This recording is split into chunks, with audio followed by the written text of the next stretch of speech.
বন্ধুরে তুই অন্যের হইলি, আমার হইলি না।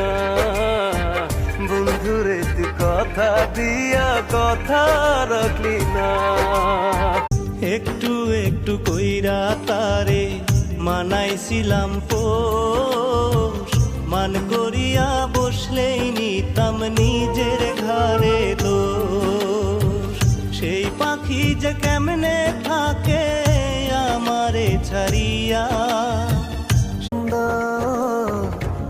আমি তোমাকে অনেক ভালোবাসি। এই হৃদয়ে ছিল যত আশার ছড়াছড়ি, আজকে যে তা পুরনো। মানুষ চেনা বড় দায়, মিনিটে মিনিটে রং বদলায়।